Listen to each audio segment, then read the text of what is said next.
Good evening, everybody. Thank you all for registering and attending this one-week online faculty development program on outcome-based education, OBE. This is organized by the Internal Quality Assurance Cell, IQAC of JPM Arts and Science College, Kuttikkanam, in association with IPS Solutions Limited. We would like to welcome today Dr. Mendus Jacob, who is a resource person for today, and all the FTP resource persons, managers, directors, principals, vice principals, representative from management, HODs, IQAC coordinators, and all faculty members. A brief about this FTP. We have had 1,200 plus participants from 28 states and union territories together, and 450 plus higher education institutions. We also have YouTube live streaming simultaneously going on. So if anybody would like to join this session through the YouTube live, I will give you the link in the chat box. This was a one-week FTP program with the live sessions from the timing of 7 p.m. to 9 p.m. And today is our last day of the FTP. All the participants who have paid the processing fee will receive the LMS access, the video recording for all the days, and also a participation certificate. If any of you are yet to make the payment, please make the payment of rupees 200 to JPM College to the account details that I will put in the chat shortly. LMS has hands-on activities that will be completed along with the FTP. Also, the feedback for the whole program will be available at 9 p.m. from today. Okay, so you can put your feedbacks as well in the LMS. Okay. My name is 𝐍𝐚𝐭𝐢𝐨 𝐿𝐵. I'm working as Global Relations Manager for IPS Solutions Limited, and I will be the event moderator for this event. Today's session will be on calculation of attainment in OBE and analytics reports for accreditation. The topic will be taken by Dr. Mendus Jacob. Dr. Mendus Jacob is an MSc, MPhil, PhD, MIOD. He is the CEO of IPS Solutions Limited and Valiant Technologies, UK, US, and Canada. He is an academician and entrepreneur with 30 plus years of experience. He is also the professor and director of MCA program at Marian College, Kuttikkanam, Autonomous, and the former director of School of Applicable Mathematics, MG University. He has acted as chairman and member of many academic bodies constituted by the university. He is also the member of academic and administrative bodies of other autonomous colleges, engineering colleges, and business schools. He has also received the Best Entrepreneur Award from the Chief Minister of Canada and IG Education Excellence Award from the Defense Minister of India. IPS Solutions Limited, under the leadership of Dr. Mendus Jacob, has bagged the Samman Patra Award from Ministry of Finance, Government of India, and Best Education Technology Solutions Provided 2019 Award from the Integrated Chamber of Commerce and Industry. The company has also received 37 awards, both national and international, for the best training partner from Red Hat, the leaders in open source. He is a PhD in operations research and has to his credit a number of national and international publications. He is a research guide of Lincoln University, Malaysia. He has served as a resource person for many national and international seminars and conferences in mathematics, management, and computer applications. He has organized, conducted, and served as resource person for a number of faculty development programs, including UGC-sponsored refresher courses. His areas of interest include national education policy, outcome-based education, OBE, accreditation, etc. Over to you, Mendus. Good evening to all. Am I audible? Yes, you are. Once again, welcome to this fifth day of FTP program. For the last 4 days, we were discussing about the introduction of OBE, taxonomy, architecture of OBE, then design of outcomes, mapping of outcomes, etc. So almost all the basic concepts we have covered the last few days. Today we will be discussing about the attainment calculation and some analytical reports which will be useful for accreditation purpose. Then some best practices and all, some tools, etc. So if time permits, we will have a discussion on the LMS, then the activities there. So I think some of the faculty members are yet to join. So before starting the session, we will have an interaction. I will share you Mentimeter slide where we can give some responses so that this will be useful while we progress the session.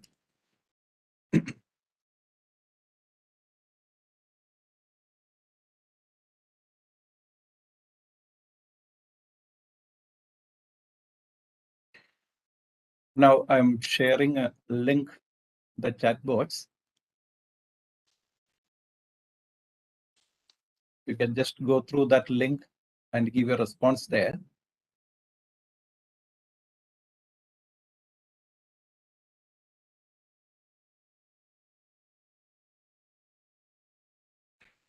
So this is a question. What are the strong pillars of a teacher?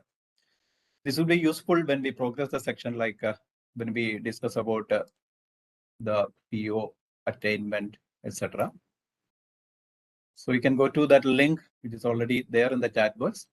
Otherwise, you can go to menti.com and you can use the code which is given at the top of the screen. So those who are attending it from the YouTube live, you can go to menti.com. And when you log into menti.com, you will be asked with a code. So that code you can type there, 22147811. Then you can give your responses.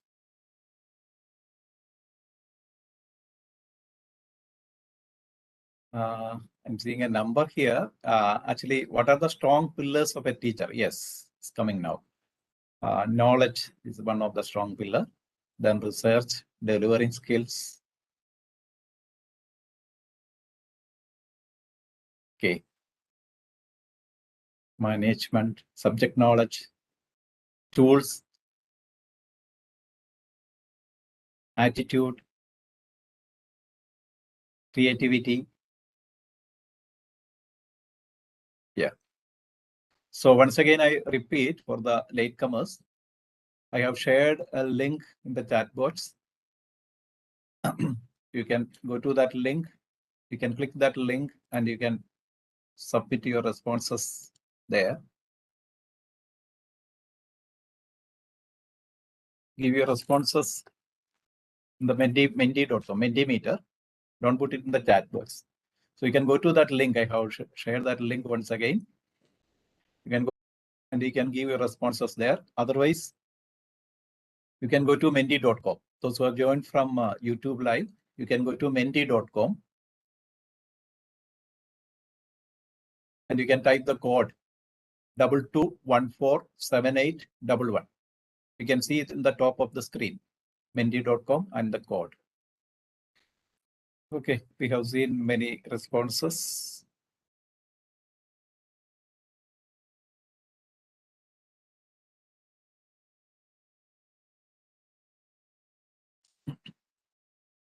So we have 30 seconds for giving a response. Competence in the field, adaptability, then communication effectively, dedication, innovative, understanding the student, share demonstrative skills, multi-skill, learning new things.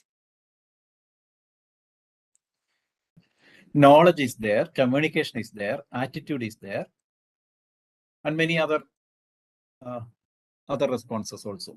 Yeah. Suppose if we broadly divide these into 3 areas, like attitude, skill, and knowledge, or we call it ASK. Usually when we arrange personality development program for the students, most of the trainers, they will address these 3 areas: attitude, skill, and knowledge. These are the most 3 important areas, or 3 important attitude, skill, and knowledge, 3 important strong pillars of a professional, not only for a teacher, for a professional. If you want to become a good professional, these are the 3 pillars you have to focus. Okay, and I think you have gone through these areas the first session when Dr. Sunil Job mentioned about Bloom's taxonomy and all. So attitude, skill, knowledge, already it was discussed. Okay. Then one more question I have. Just give response for the next one.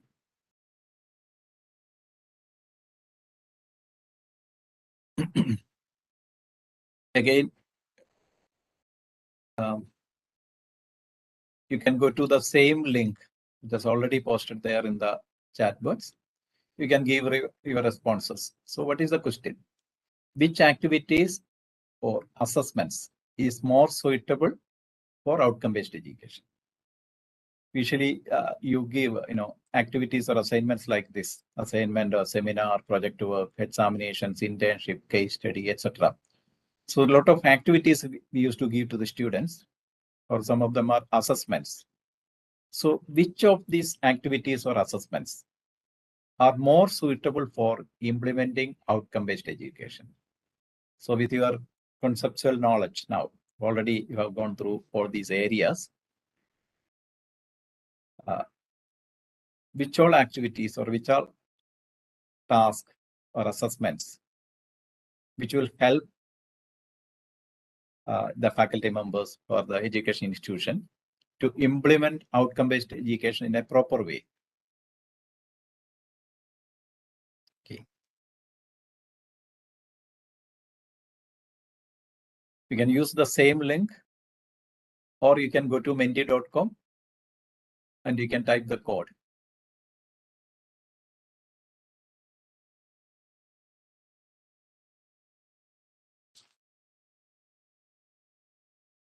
I'm sharing the link again in the chat box.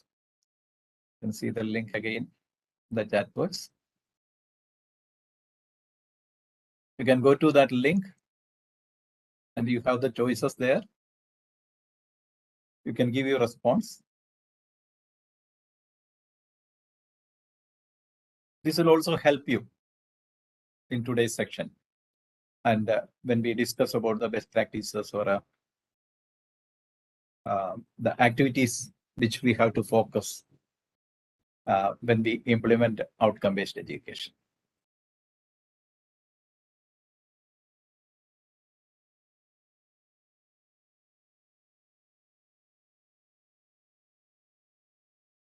Yeah, you can just think about the concepts of the basic concepts of OB. So in outcome-based education, there is a part-time shift from teaching to learning. And we have the graduate attributes like POs or PSOs or course outcomes. Okay. And how to attain those POs and PSOs. How to attain that graduate attributes. So which all activities are important when we go for OB?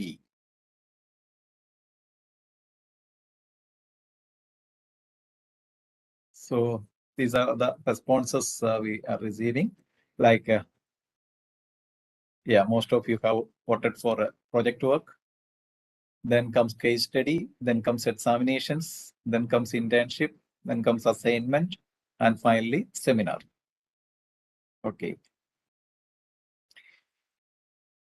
Yeah, you just think about the graduate attributes or POs. If you have already the POs defined for your institution, the POs, there may be domain knowledge, or they may be communication skills, there may be team skills. So many such skills may be mentioned there in the PO. So which all activities like this, or which all assessments is more suitable for attaining those outcomes? Okay, so I think almost this is the trend. Yeah. Now just look at project work. It's okay, fine. When a student is doing project work, definitely he will acquire more skills. If it is a team project, then team skills will be developed. Then there may be a presentation of the project. That way, communication skills will be developed. So many attributes, graduate attributes can be developed when a student is doing project work. Case study again is very important. The student may be doing a real case study, so that a real life situation, he can go through that real life situation and he can acquire many skills. Then examinations are there. I'm not, speaking about examinations now. What about internship? Suppose a student is doing an internship in a company or in a particular place. He is working in a team, or there may be team leaders, there may be subordinates, and there may be mentors. So the student will be actually doing a real life project. He's working in a real life situation. Definitely he had to apply the skills acquired during his course of study. And definitely this internship, if you consider it as a course, you can map this particular course to many of the POs.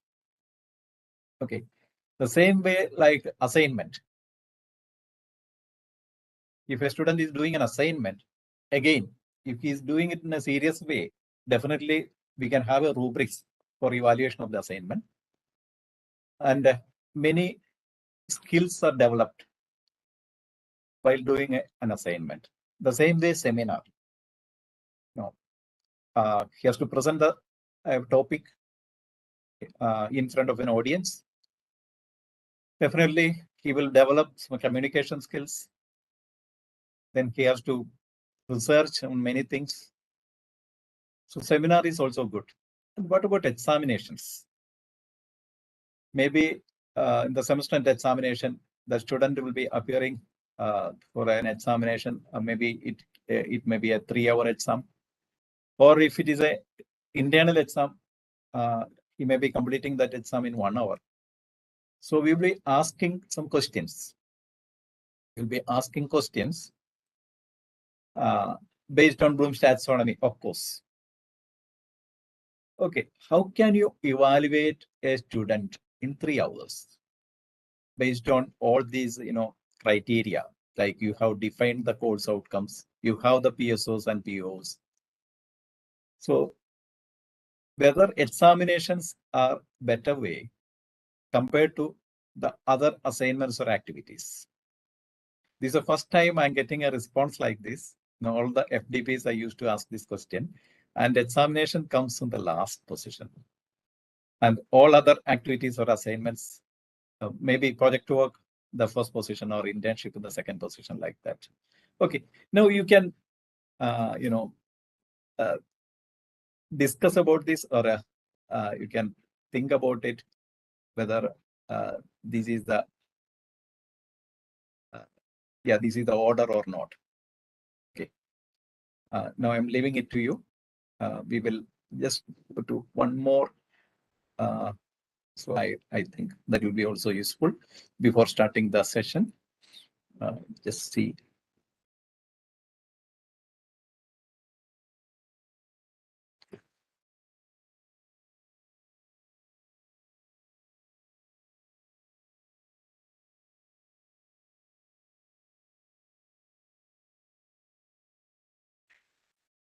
Okay.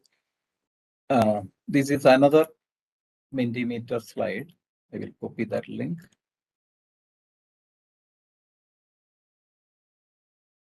This is a different link. You can use this link for responding to this particular question. Now, you have already gone through the Bloom's taxonomy and all. And I have seen many of you have posted questions. You have submitted your questions on the Padlet. Okay. Now, this is the question. Frame questions on GST from K1 to K6 levels. That means you can ask a question based on the topic GST. Everybody knows what is GST. Okay, goods and service tax. You can ask a question like, what is GST? That will be K1, the remember level. Then comes explain GST. A define GST is of course K1. So you can put a hyphen and mention whether it is K1 or K2 or K3 like that. You can just give your question there and put a hyphen and you can give K1 or K2 or K3 or K6. I want questions more in the higher order, like K3, K4 or K5 or K6. K1 is define GST is K1. Okay. Explain GST can be K2. Is understanding level. So what may be a question in the apply level or analyze level or evaluate level or create level based on this particular topic GST? Only one answer I received now. You can go to menti.com and you can use the code which is shown in the above the top of that screen.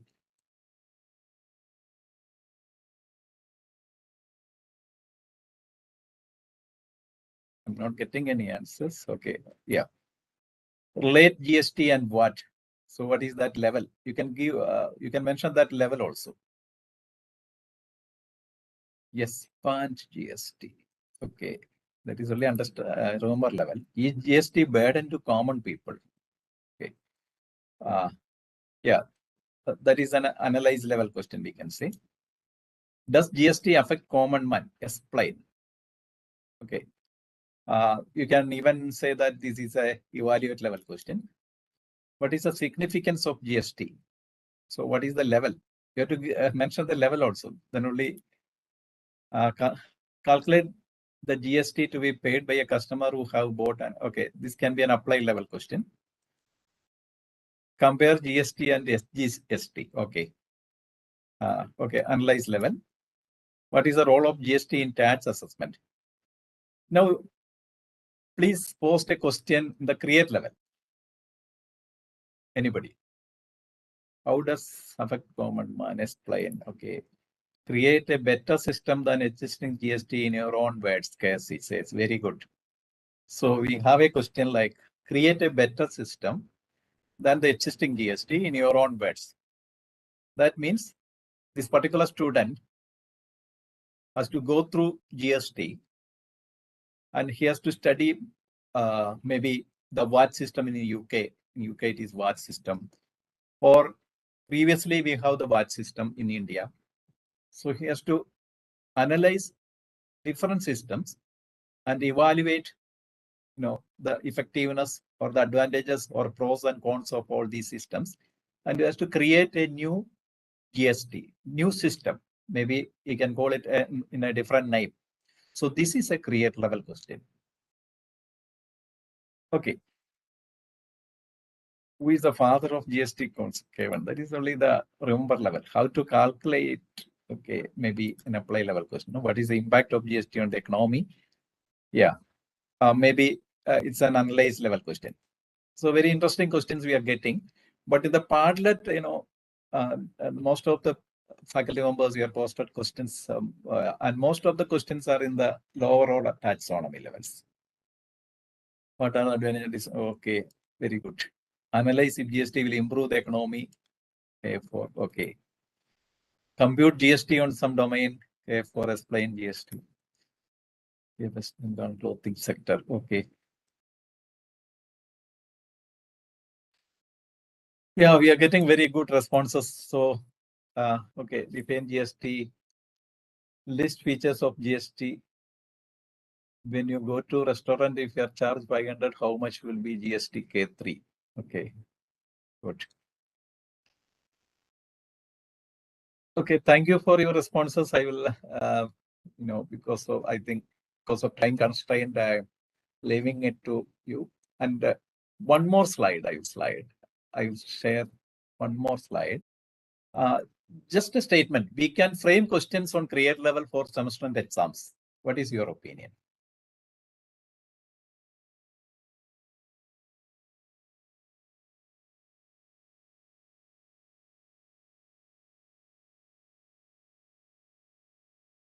We can frame questions on create level for semester and exams. Your opinion. is it practical to have create level questions on semester and exams? What is your opinion? You can go to the same link and you can give your suggestions or opinion there. Or you can go to menti.com and you can use the code which is there, 2705234. Not getting any response. Is there any problem with that Mentimeter slide? Are you responding now?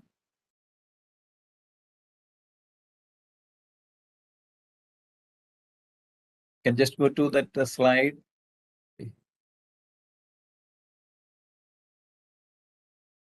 Okay, not showing the question. I will check once. Just wait for it. Okay.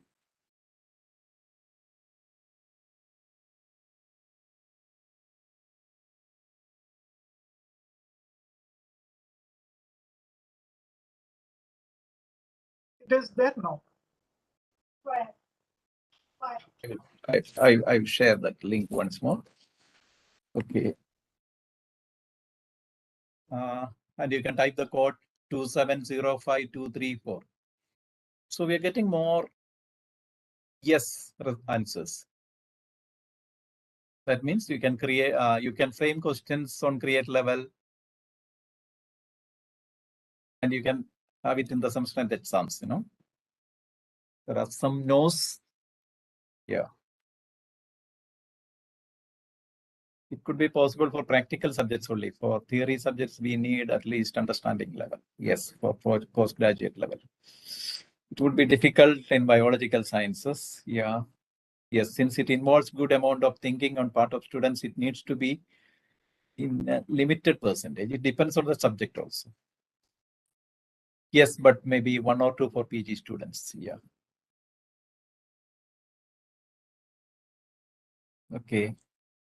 For a few courses. Now, considering the previous example, there was a create level question based on GST. The student has to create or develop a new system, just like GST, maybe a different system. So can the student develop a new system in that particular semester and examination? Maximum time he will get is 3 hours. And in 3 hours, he has to answer maybe 20 or 25 questions. And if you give one question like this, develop a new system, is it possible? Yes, but need training students and teachers. Okay, yes, but thought process is required, possible in open test for a few courses. A subject, yes, 10%. So we are getting answers like this. Anyway, in the most of the cases, it's very difficult. It may be very difficult to have a create level question answered in a 3-hour exam. Maximum, the student will get only 3 hours. No? So the create level questions you can give for a maybe as an assignment or seminar. We can have a create level assessment. It is possible. Okay. Okay. Thank you. Thank you very much for your responses. Only for a thought process, you know, we can start thinking about OB implementation and all. So you need maybe some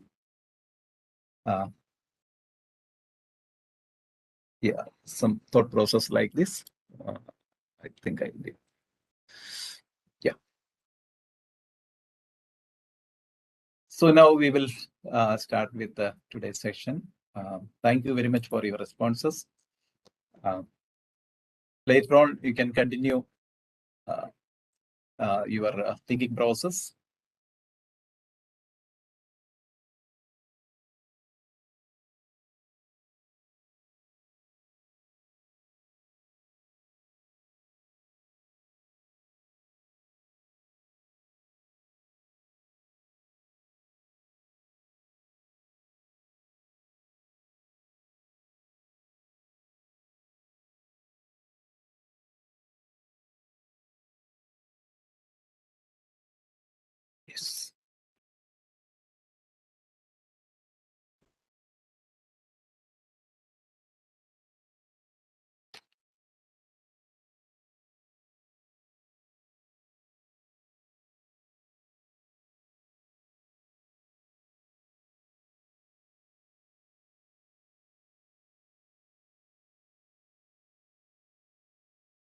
So this is the agenda of today's session. We will start with the attainment calculation.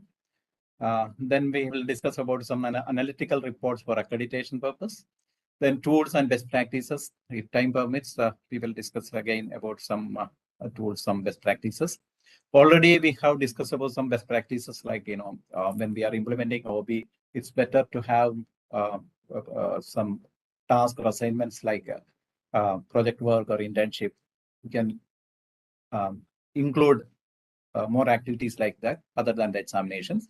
Then the LMS and today's task, and we will have a question and answer section. And finally, feedback. Okay. So this is the topic, outcome-based education. Then how we can evaluate the attainment and all. Just we will go through some of the preliminary slides. I think already Dr. Sunil Job has mentioned about the basic concept. So outcome-based education is a model of education that deviates from the traditional focus on what the institution provides to students in favor of making students demonstrate that they know and are able to do to achieve results. So this is the buzzword. The students should know and are able to do to achieve results. So what is the difference between the traditional system and the OB system? So in the traditional system, it is teacher-centric, whereas in the OB system, it is student-centric. That is a major difference. So we have to design the activities, the learning activities or the assessment activities, everything based on this concept. Like everything should be student-centric. Then importance on teaching and content in the traditional system, whereas in the OB system, we have more importance on learning and process. So we have to, again, design activities where more learning will happen. Then in the traditional system, it is knowledge-driven and rote learning. Whereas in the OB system, it is learning ensures knowledge and performance. Okay. This is the paradigm shift. The previous years, during the traditional system, when we were in the traditional system, as a teacher, as a faculty, we will think like this: what should I teach before going to the class? Whereas in the OB system, we should think like this: what should my students be able to do with what they learn? Okay, so this is the paradigm shift. And this is a quote: good education happens when there is a teacher who explains well and a student who understands well. That is a traditional system. But great education happens when there is a student who explains well and a teacher who understands well. Okay. I think most of the faculty members, we have gone through this particular pyramid. Most of you have, otherwise, those who have undergone B.Ed or M.Ed or in the education field, they have, come across with this particular pyramid. You can see only 5% of learning happening through lecture method. Okay. And 10% of the learning happen through reading. And what about audio-visual? If you use audio-visual tools, 20% of the learning will happen. Through demonstration, 30%. And through discussion, 50%. And while practice doing something, like if the student is doing a project work or internship, 75% of the learning happens. And when we teach others, 90% of the learning happens. So when we start implementing outcome-based education, this should be in our mind. So earlier we had that Mentimeter, and you have responded to that Mentimeter. So what all activities we should give importance? Looking at this pyramid, definitely we can say that we should give importance for project work or internship, then teaching others. So if you ask the students to take a seminar in a particular topic, which is part of the syllabus, definitely more learning will happen. Okay. Then 3 pillars of a professional. We have gone through that again, and you have responded. All of you have responded for that. So when we look at the POs, the NBA has formulated 12 attributes for UG engineering program. We can divide these 12 attributes into 4 categories. This is a broad way of, this is not a tight compartment. We can have knowledge, then some graduate attributes coming under knowledge, then attitude, okay, skill, like communication skills, project management, individual and teamwork, these are skills, and habit. That is also very important, lifelong learning. And here also now, problem solving comes under knowledge, but problem solving is a skill again. Now coming to new education policy. In new education policy, the 21st century skills are mentioned. And the new education policy, more importance is given for the 21st century skills like creative thinking, critical thinking, problem solving, then lifelong learning, etc. Okay. So if you can give more importance to those attributes, when we, the institutions, when we design the POs, we can give more importance on those particular skills. You can say that you have started implementing new education policy. Okay.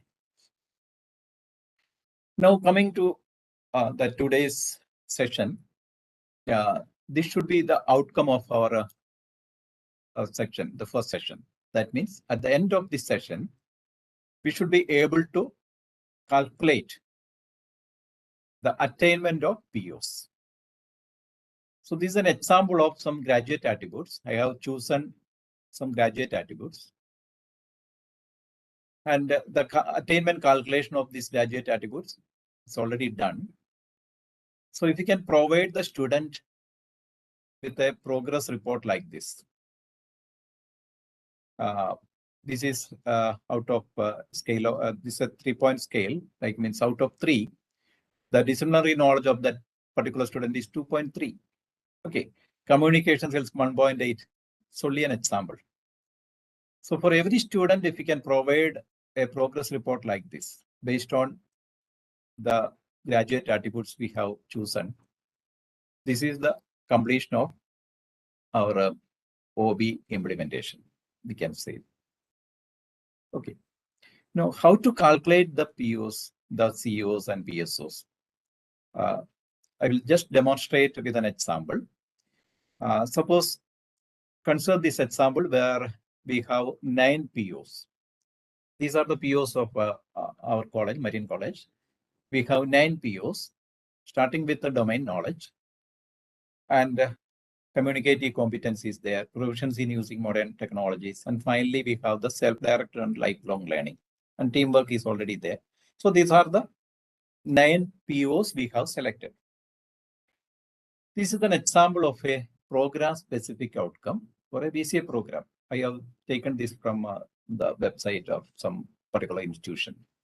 So these are the PSOs, program-specific outcomes of a BCA program. You can see there are 5 PSOs. And here I'm taking an example of a particular course called Introduction to Computers. This is a course of BCA program. And here we have 5 COs.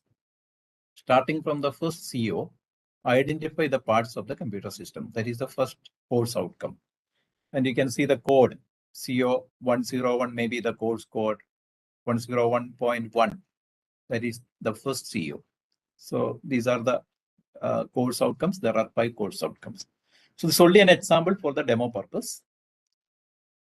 Then we can have activities like outreach activities or industrial visit. Okay, all these activities we can have. These are the 2 activities we have for the semester 1. Then for calculating the attainment, we can have a predefined mapping scale. I think Dr. Sunil Chow has already explained about a mapping scale and all. So the institution can select a particular mapping scale according to the policy of the institution. Then we can have direct and indirect assessment methods, which can be used in preset proportions. There should be a proportion for a direct assessment, and there is a proportion for indirect assessments. Components as assessments may be different. We can have semester examinations. We can have regular internal examinations.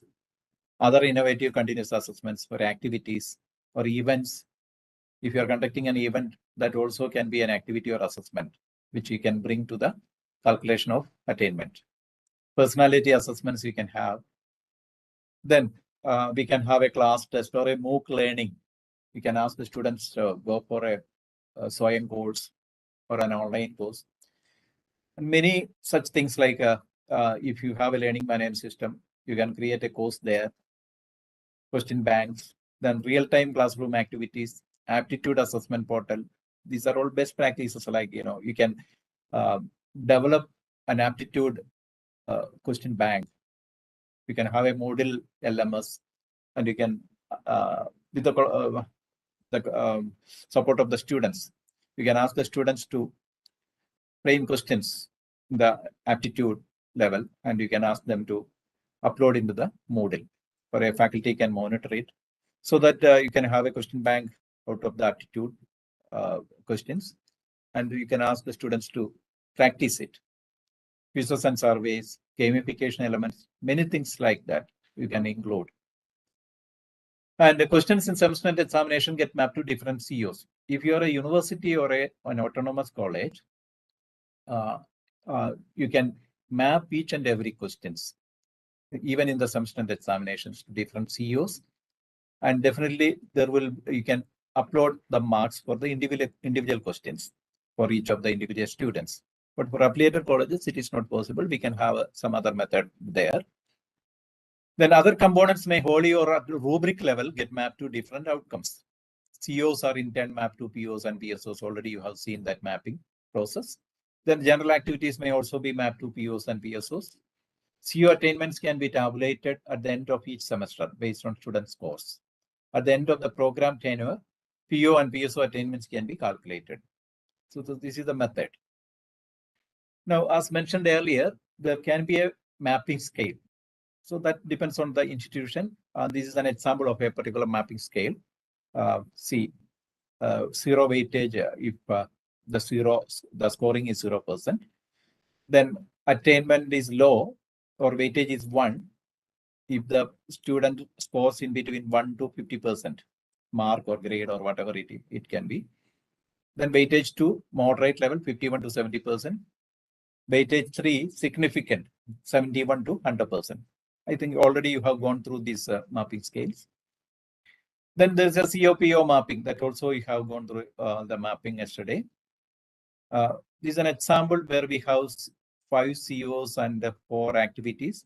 And all these 5 COs, we are mapping to different POs. We have 9 POs here. CO1, first course outcome is Introduction to Computers. Okay, Introduction to Introduction to Computers is the course. Identify the parts of the computers. That is the course outcome. So that course outcome, here we are mapping to PO1. PO1 is domain knowledge. So if you can identify the parts of the computer system, we can say that he has got a good amount of domain knowledge. So the mapping scale, it is 2 there. It's only an example. Just like that, each CO you can map to different POs. Okay, so you'll get a matrix like this. This is for one course. And you have to do it for all the courses. You have to do it means, a faculty who is handling one particular course, that faculty has to do the mapping for that particular course. Similarly, if you have a UG program, maybe a BCom program, you may have 6 semesters for a BCom program. The first semester, you may have around 5 courses. Okay, suppose in the first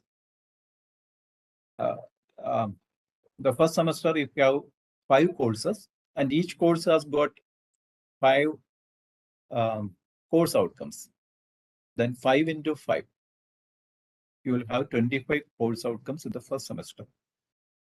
So in the same way, if you have 6 semesters, and average 5 courses in each semester, 6 into 5, 30 courses will be there.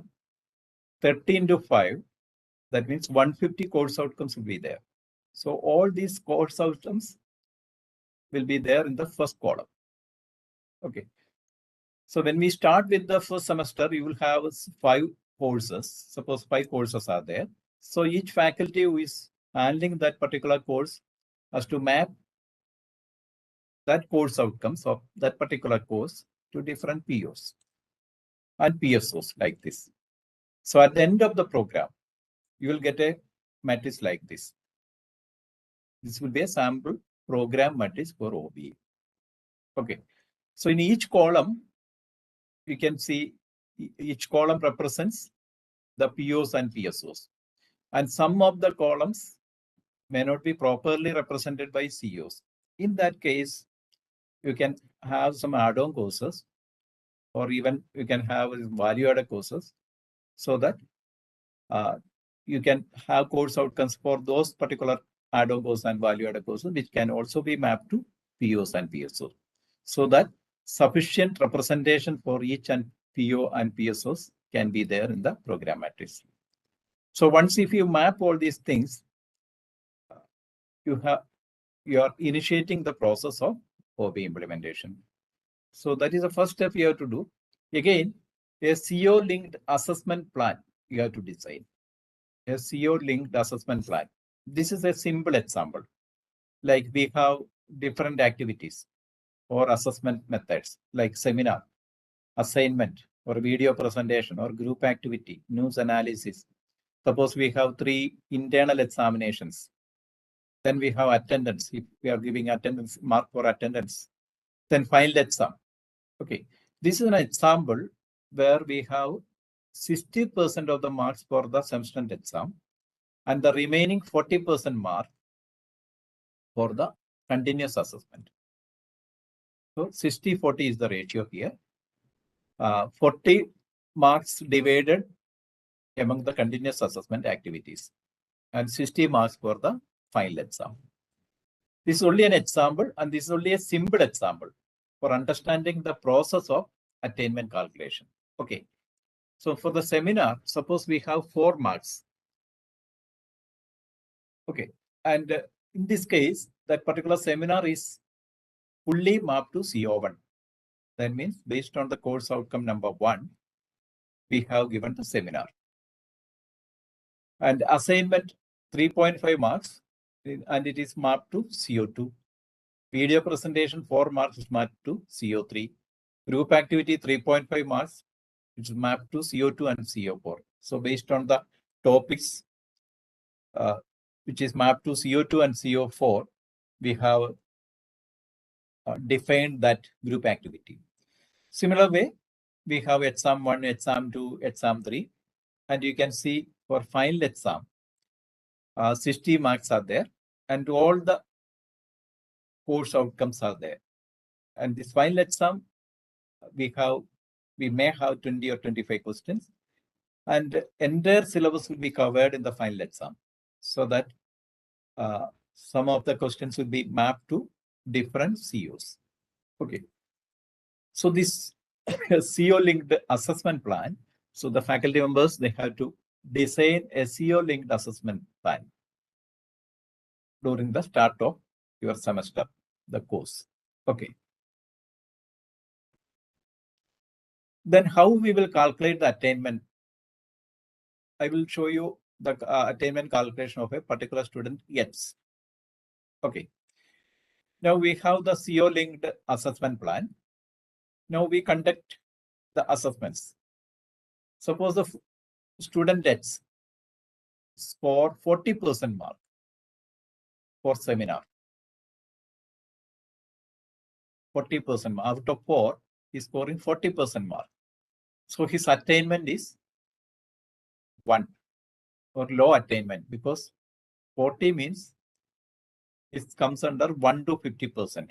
For 1 to 50%, the attainment is 1, low attainment. Okay. Then for assignment, suppose the student is scoring 85% mark. Then 85% comes in the higher level. That means significant level. 71 to 100% attainment is 3. That is our mapping scale. So attainment is 3. Then for video presentation, 70%. Okay.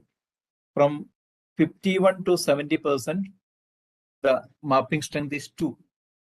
Okay. So the attainment is 2 there. So in that way, depending on the score of that particular student, we can have the attainment. And if you are using a tool or a software, you need to just input that mark to the system, because already the mapping strength, everything is already in the system, in the software or tool. So the attainment will be automatically calculated there.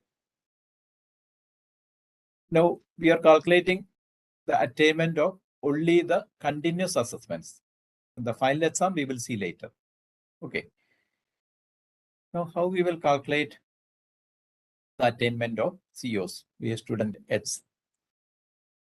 Here the calculation for CO1, course outcome 1, calculation is 1 plus 2 by 2, that is 1.5. How we got it? Here you can see CO1 is mapped to, seminar is mapped to CO1. Exam 1 is also mapped to CO1. Then final exam. Now we are not considering final exam here in this calculation. We are only considering the continuous assessments. So we can see CO1 appears in 2 places. First for seminar and second for exam 1. Okay. And the attainment of CO1 for seminar it is 1. And for exam 1 it is 2. And 1 plus 2 by 2 is 1.5. So here we are considering only the simple average. And this is not the case when we go to the real life situation. Real situation means we have to have the weighted average, because you can see exam 1 is mapped to CO1 and CO2. And definitely there will be a weightage there. Maybe exam 1 consists of 10 questions. So each of the questions you have to map to CO1 or CO2 respectively. So in that case, we have to take the weighted average and all those processes are there, but we cannot calculate it manually. So only for demonstrating the attainment calculation, I have taken a simple example and I am considering only the simple average. Okay. So this is the example where we have CO1 appears in 2 places. And for seminar, the attainment is 1. For exam 1, it is 2. So 1 plus 2 by 2. CO1, the attainment is 1.5. Similarly, CO2. CO2 assignment is mapped to CO2. Group activity is mapped to CO2. Exam 1 is mapped to CO2. And you can look at the attainment. CO2, here it is 3. Here it is 3 again. And for exam 1, it is 2. So 3 plus 3 plus 2. 3 plus 3 plus 2 divided by 3, 2.6. So in the same way, we are calculating CO3, CO4 and CO5. And activity outcomes already it is given there. Okay. So we are considering only the simple average, nothing else. And only for the continuous assessment, we have calculated the attainment level. Okay. Then coming to the final exam. So the final exam, as I mentioned earlier, if you are an university or autonomous college, you can have the mark of each and every question. For a particular student, in the answer sheet, you will get the marks of each of the questions. Okay. Suppose there are, this is again an example. Suppose there are 25 questions in the question paper. We are choosing those questions which are mapped to CO1. I think Dr. 𝐍𝐚𝐿 was just demonstrated a tool, a question bank tool, where each of the questions can be mapped to CO1. So if you are using a question bank or something like that, this information will be automatically taken from that tool. Okay. So question numbers mapped to CO1. Suppose there are 5 questions out of 25 which are mapped to CO1. You can see first question is mapped to CO1. 16th question is mapped to CO1. 18th question is mapped to CO1. 23rd and 25th questions are mapped to CO1. Okay. Now the marks of each of these questions. For the first question, suppose the student getting 100% mark. That means 1 out of 1. It's a 1 mark question.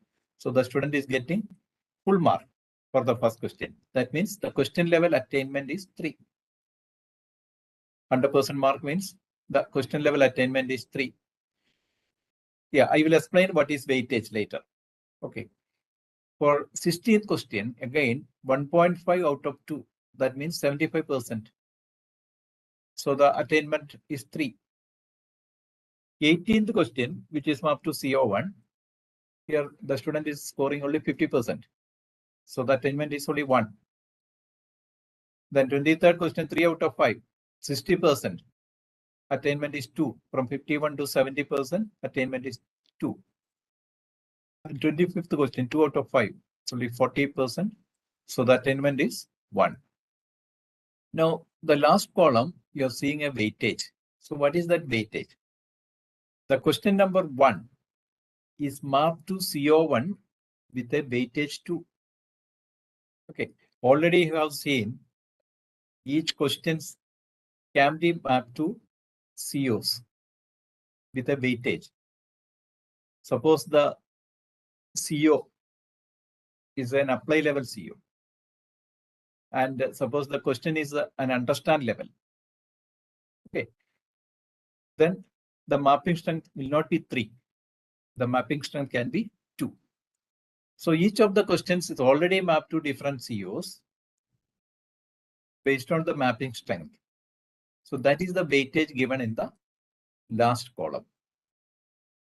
So in the third column, question level attainment, for each question, depending on the marks scored by the student, we have the attainment level.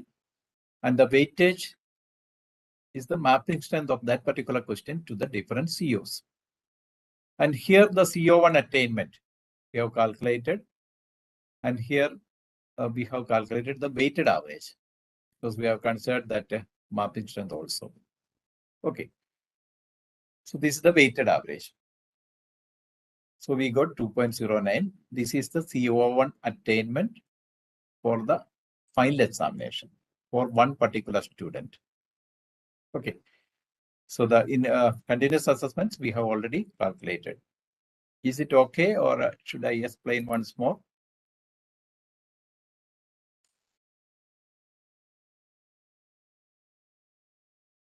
Okay.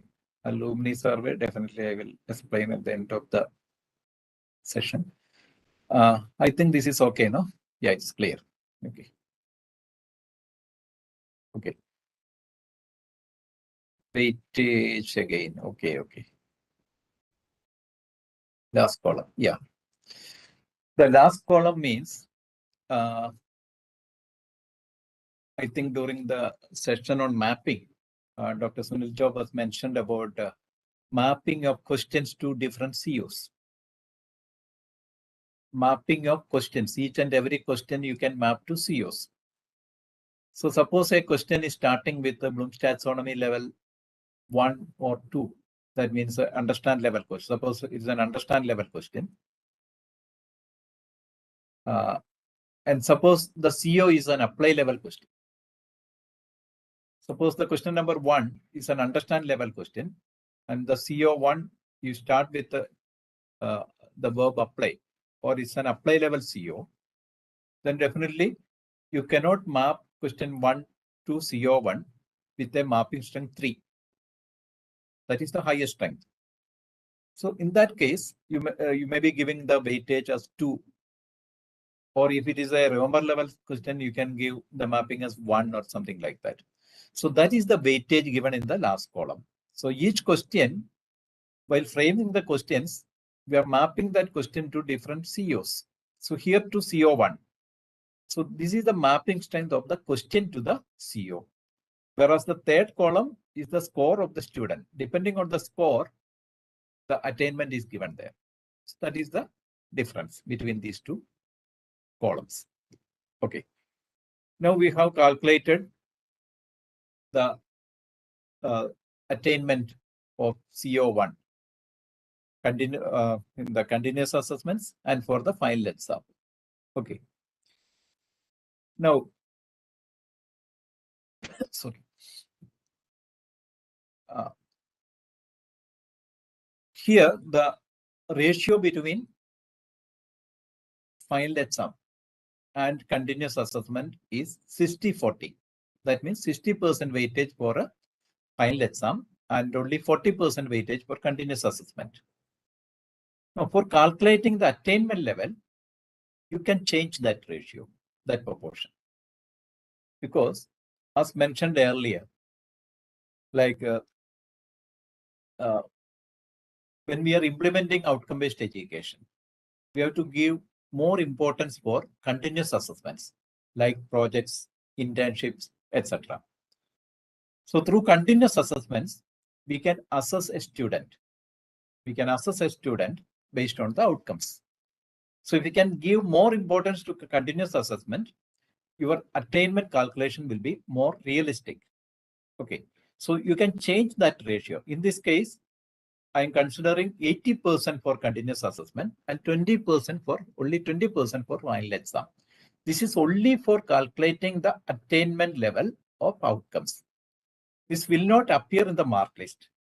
The mark list, you have the ratio like 60% for a final exam and 40% for internal examinations or continuous assessments.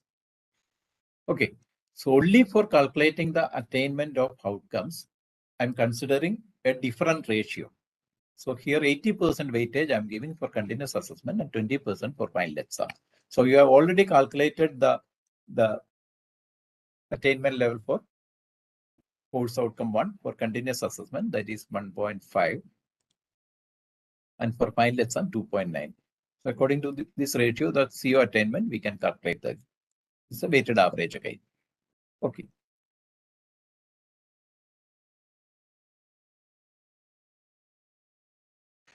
So finally, we will get the CO level assessment student rates like CO1, CO2, CO3, CO4.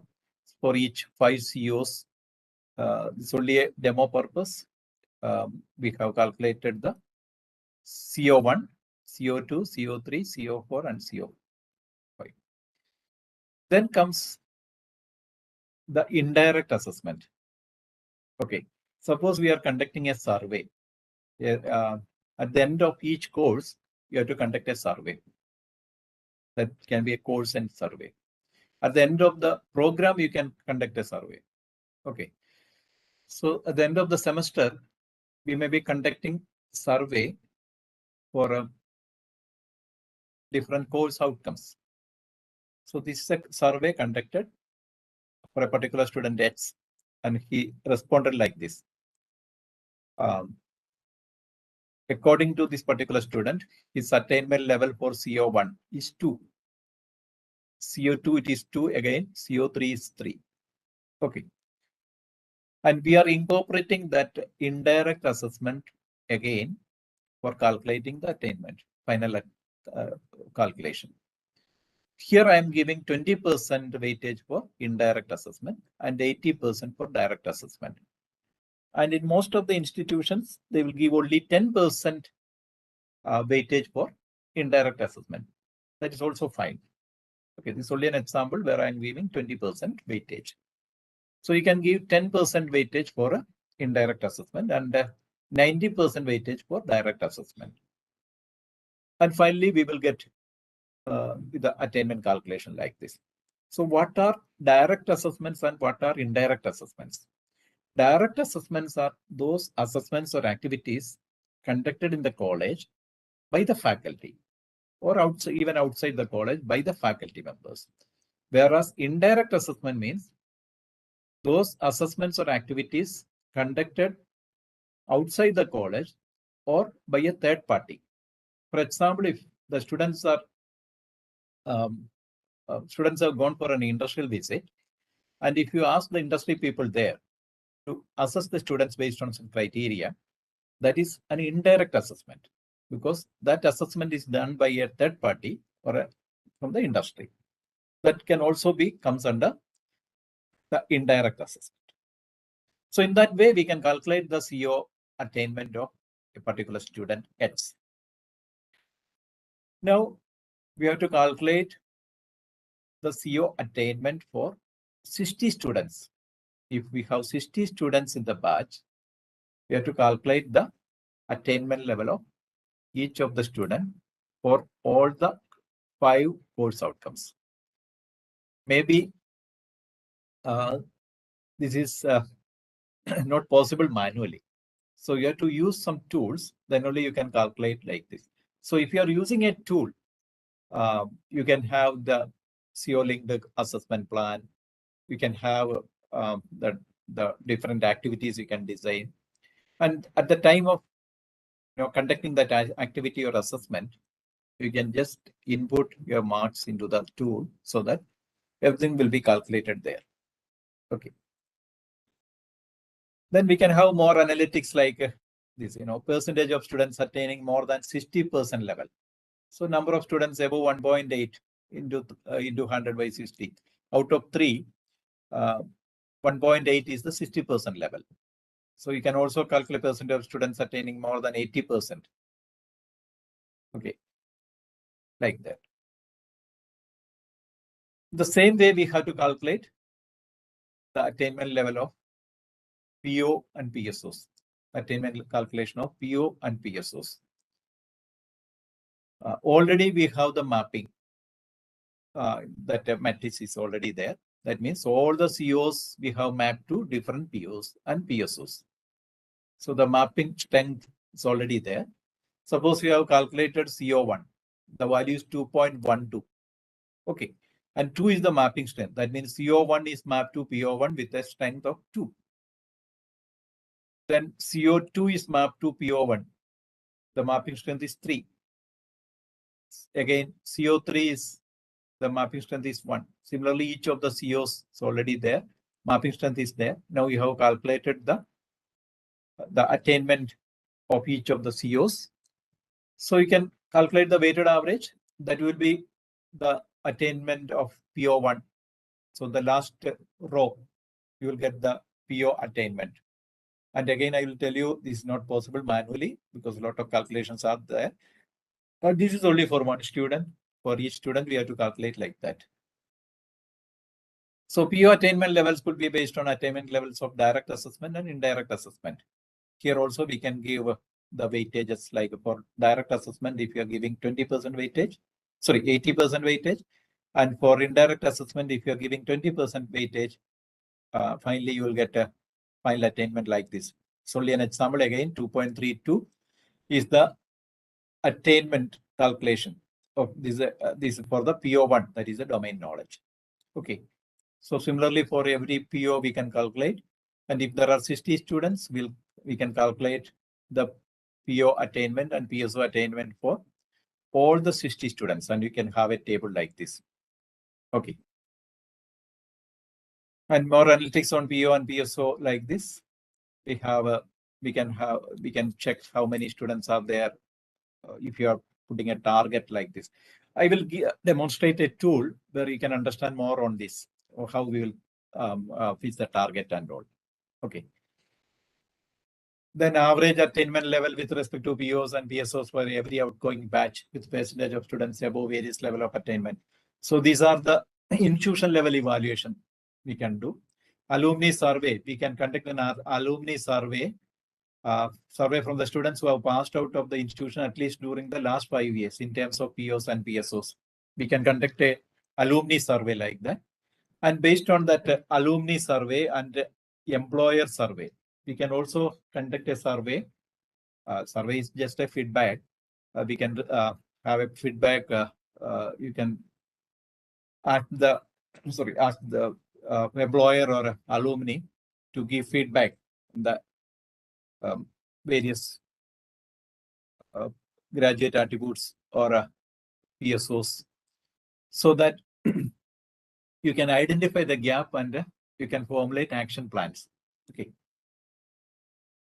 Then some better practices for assessments: pen paper test, open book exams you can conduct, and which questions can be mapped to different COs. open book exams you can conduct. These can be internal examination, or even you can ask the students to frame questions. That is again a good practice. During the COVID time, IIT Goa has conducted an exam like this.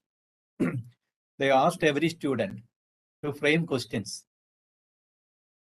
and the students has to frame questions and give answers for those questions framed by the individual students. And they will be assessed based on the quality of the question, not only the answers, they will be assessed based on the quality of the question. So they have to frame create level questions, no? Very good questions. So that again is an assessment method. So you can have industrial visits, field trips, projects, social activities, events, assignments, etc. with the components at the rubric level mapped to different outcomes. That I show you some rubrics. General activities like attendance, sports, everything you can map to POs and PSOs. Then credentials from online certification programs or international certification could be mapped to POs, PSOs, or COs, even with the COs also. Yeah, already we have discussed about these innovative learning practices. Now, just 2 slides more in this presentation. How to improve student engagement. So these are the challenges we are facing actually as faculty members, you know. How to improve student engagement, that is very important, especially during the COVID time when all of us are in the online mode. Yeah, it was very difficult to engage the students in the online classes. So that is one of the challenges we have to face. How to equip students with the 21st century knowledge, skills, and attitudes. So these are the 3 important areas we have to focus. Again, in the NEP 2020, these are the skills which has given more importance. How to allow continuous improvement in curricula, incorporation of better open education resource, more effective teaching. Then how to ensure examination system reinforces teaching and learning. Okay, we have to change the examination system. How to ensure lifelong learning. How to teach a large class. These are the challenges we have to face maybe in the coming years because of the implementation of academic bank of credit. At present, you can admit more 20% students more if you are following ABC. So maybe in future you have to handle big, large classes, and most of the cases you have to provide online training. Okay, these are the challenges. And what does OB aim to address? Okay, what do we want the students to know or understand or be able to do? The skill sets. Already we have gone through all these areas. How can we best help students to achieve it as a guide or as a mentor? So that is the role of the faculty now or a teacher. How will we know whether the students have achieved it? Assessment and evaluation, that also is very important, because when we are calculating the attainment levels, if there is some problem with our assessments or evaluation, definitely you will get a different value, different attainment for each of the outcomes. That again create problems in future. And how do we close the loop for further improvement? Continuous quality improvement is essential when we implement outcome-based education, because we are designing POs, PSOs, COs, and we have the outcomes, everything there.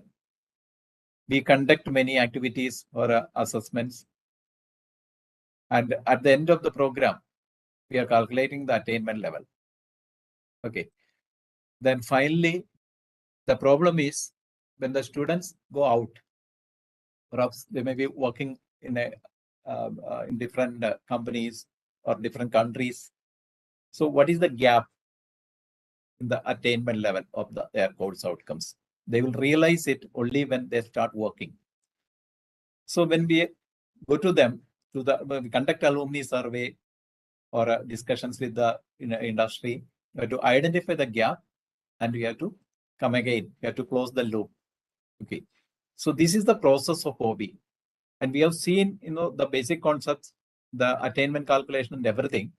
And this is only, if you consider it as a real life situation, it is only a skeleton of OB. So what all, innovative practices, innovative teaching learning activities if you can incorporate to your curriculum, then only OB outcome-based education, you can say that you have properly implemented outcome-based education. Okay, so we will discuss about some tools, some innovative practices. And after that, we will have the question answer. And in future also, if you want to contact me, I have, this is my number and this is my mail ID. I will put it in the chat box later. So this is the first section. We will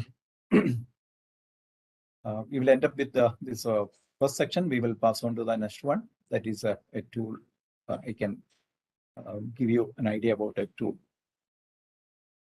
There are some. The questions we will do later. A teacher promotes learning, nurtures creativity, and touches lives. Teachers are always students and lifelong learners. So, with the implementation of new education policy and outcome-based education, definitely we need to learn more. Okay. So, we will now discuss about. I will show you a tool how we can implement OB by using a tool.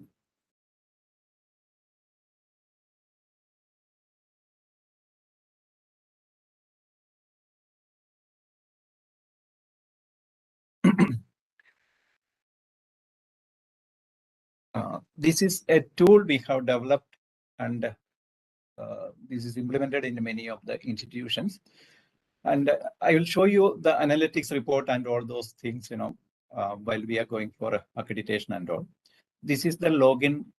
This is a dashboard of the faculty, an individual faculty. Suppose a faculty is teaching a course like maybe academic and professional English.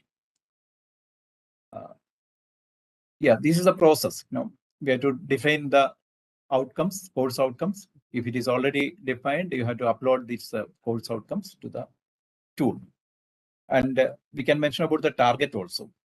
See, for example, in the CO1, we have set the target 60%, CO2 60%, CO3 60%, and CO4 50%, etc. So that means we assume that each and every student in this particular batch should achieve 60% attainment level. So that is the target we have fixed. Okay. Then you can have the mapping, like you can do the PSO mapping. There are 5 PSOs in this case. All the PSOs are mentioned there. And each of these COs, you can map with each of the PSOs with the required mapping strength. Suppose CO1 is mapped to PSO1 with a mapping strength 1.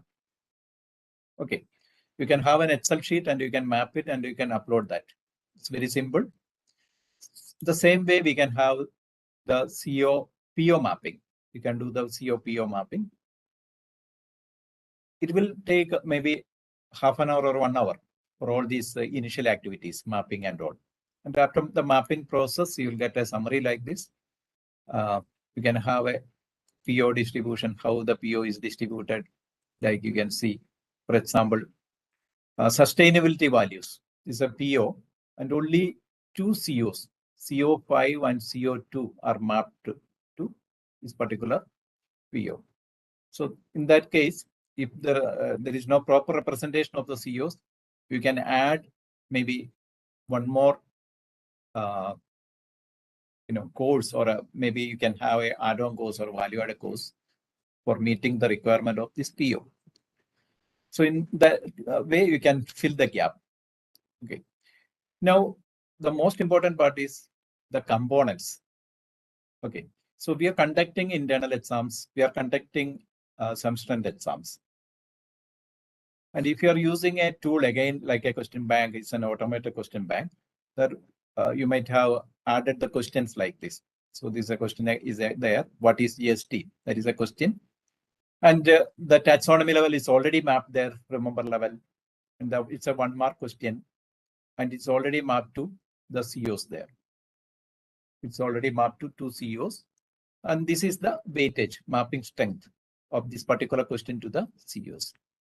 So if you are using a question bank like this, all the data is there. You can fetch that data to this particular tool. So that means there is no further mapping required in this tool. Similarly, if you have the external exam, if you have 25 questions, each and every question is already mapped there. Then coming to the activities or assignments, suppose we are conducting an assignment. The criteria is given, or the rubrics. You can have the rubrics for the assignment. Okay, for example, here the rubrics are given like introduction, then content or understanding of basic concepts. There is another rubric, timeliness. If submitted on time, we can give then conclusion. This mapping is only indicative. It's not a proper mapping. Only for a demo purpose, I have shown all these things. Then group discussion, or if suppose we are conducting a seminar, then we have the rubrics like the presentation, clarity of speech, presentation, like this. So we can have the rubrics, and each of the rubrics you can map to different taxonomy levels, Bloom's taxonomy level, and course outcomes. So this, from the part of the faculty member, these are the initial processes they have to do. So whenever they the faculty conduct an assessment or activity, at that point of time, just add this data here. Just give that rubrics. If the rubrics is there, just give it. Otherwise, you can just map that assignment directly to a Bloom's taxonomy level or a course outcome. No need of rubrics. Just like the question mapped here, you can give provide that mapping there. Okay, then finally you can enter the marks. Whenever you conduct an exam, you can enter that marks, or you can download an Excel sheet and you can upload it. Then you will get the attainment level calculation like this. So everything will be calculated by the software only. Like this. This is a 60 student batch, 40 students are there in the batch. And you can see the attainment of course outcomes of each of the students. First student, CO1, 2.25. Class average is given in the second column. So CO2, attainment of each of the students given in the third column. Fourth column, average, class average. Then CO3, the fifth column, like that. So you're getting the attainment of the course outcomes of each and every student in this table. Then you will get a report. Lot of reports are available like this. This is a one report. So you have fixed the target as 60% or 50% for CO4, like that. Now the average, class average is given in the second row. Then standard deviation is also given there. Then percentage of attainment. For example, first CO1. We have fixed the target as 60%. You can see 90% of the students have achieved that target. Very few students, have less attainment level than 60%. The second course outcome, again, 90% students have achieved that target.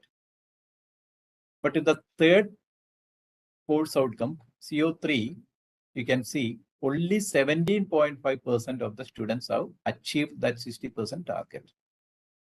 Okay, so that means there's some problem with the CO3. Okay, so what the faculty can do, they can add one more activity. This is related to communication skills. Or the faculty can ask the students to conduct a debate or maybe some other activity. And again, the faculty can assess the students based on that activity and upload the results there. Maybe in that case, the students, the attainment level can be improved. Or we can say that we can bring all the students to the desired level. Okay, this is the concept of assurance of learning. So whenever we implement outcome-based education, assurance of learning, you can implement. And this is very important for accreditation. So if you can mention about assurance of learning, when you are in the SSR or the qualitative matrix, and how you are implementing it.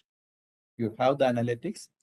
So you have taken remedial measures. Also for remedial measures, with this data, you can establish that you are doing all these things. Okay. Then again, we have a split target, like we'll get to many other results like this. We have fixed the target as 60%. Then for each course outcomes, we have seen that 90% of students have achieved that particular target. And if our target were 50%, if you would have fixed the target as 50%, you can see 100% achievement in the first two cases. Okay. Just for our understanding, we can have many analytics report like this, if you are using a tool like this. Now coming to the HOD login, we'll get a lot of other analytical tools, like we'll get the progression of the students. So this is the progression of the batch. So semester-wise, how the batch is progressing. This is a trend analysis. The taxonomy level, how the batch is progressing in each of the semesters. Then PO level. Okay. And again, we'll have individual reports like this, individual student reports. Now you can see this is a comparison of the performance of individual student, compared to the batch performance. The yellow line represents the individual student's performance, whereas the blue line represents the batch performance.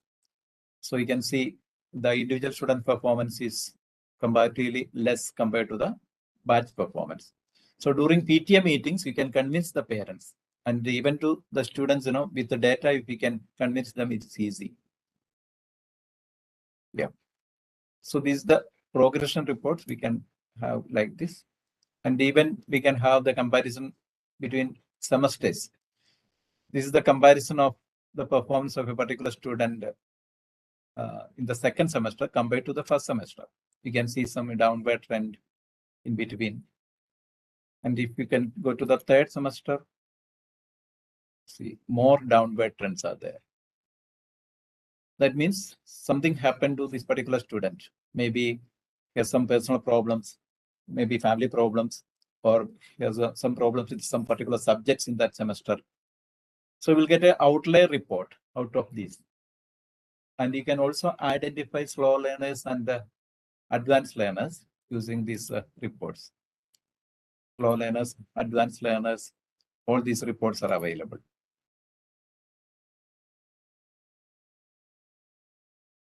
Like this. So outlier reports you will get, slow learners report you will get reports based on the the student capability, like advanced learners or slow learners. So we can establish that using these reports, these analytics reports, we are taking some remedial measures for slow learners, or with the outlier reports, we can take some remedial measures. So when we are going for accreditation, especially if you're going for NAAC accreditation, in every criteria you can mention about OB. The first criteria you can mention about, implementing or how effectively you are delivering the curriculum. You can start with the OB manual. You can prepare an outcome-based OB manual for your institution. And based on that OB manual, you can claim that you are delivering the curriculum in a more effective way. And in criteria 2, in lot of places you can claim about OB, like all these analytics reports are there. And when we are adding some value-added course, if you want to, you may be having, conducting some need analysis. So based on the reports available in the OB tool, we can say that we have added or implemented new add-on courses or new value-added courses. Okay, something like that. So many places we can definitely mention about OB. I can say that in almost all the criteria you can mention about OB. Okay. Then coming to some best practice. Okay. Then coming to some best practices, like we'll share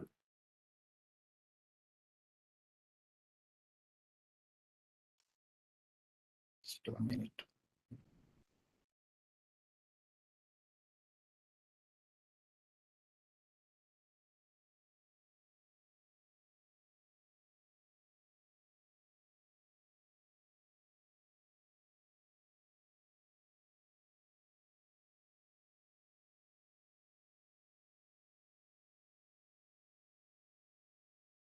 So this is a Padlet which is already there shared in the learning management system. I will give you one example.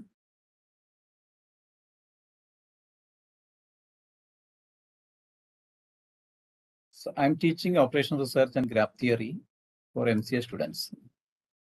So usually for MCA students and BTech students, they will think like this: what is the need of learning OR or graph theory? So in the first section, the first class itself, I used to give an assignment like this: applications of OR and graph theory in computer science. Okay. They have to identify the applications, and they have to submit it on this Padlet. So I think by this time you are already familiar with the Padlet. Otherwise, there I think one video on Padlet is shared in the LMS, so that you can just go through that video and you can create your own Padlet account. It's free. Okay. Now this is the assignment: identify the applications of OR and graph theory in computer science and upload on the Padlet. Copy of the content already submitted is not permitted. This is a CARS activity. This is actually a continuous activity, continuous assessment in research studies.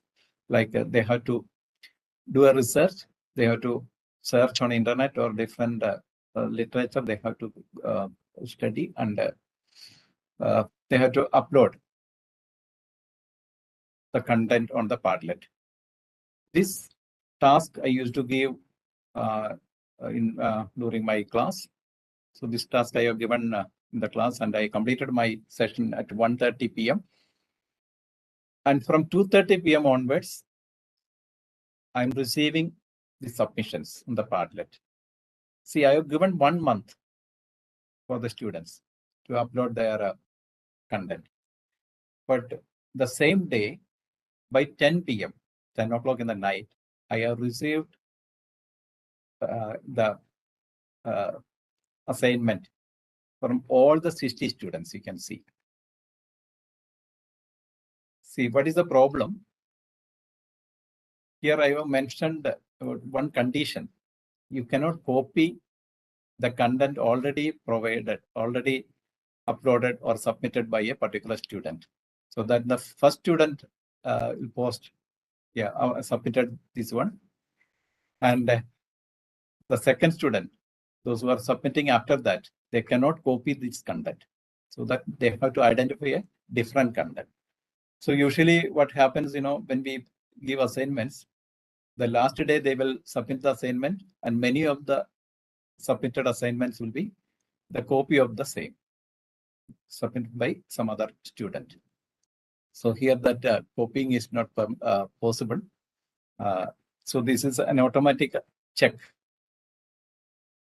So if you're using tools like this, a Padlet or something like this, it will be useful for implementing OB, because more learning is happening. They are gone through all these assignments. Every student will read the already submitted content, so that some learning is happening there. And again, we have provided with some Padlet, like sample questions you have uploaded in the Padlet. There are some questions already uploaded in the Padlet, some request approval. So what you can do now, you can just comment on those questions. Some questions may be under applying or analyzing, but check whether the questions comes under that particular category, or just you can give your comments. This is again for a collaborative learning. So when we use tools like this, we can have a collaborative learning. Okay, so you can just go through these questions already posted by your the faculty members who are attending this faculty development program, and you can comment on it. Okay, so these are some tools we can use, like Padlet, and many other tools are there. Maybe we will discuss all these things maybe after some time, because of time constraint again.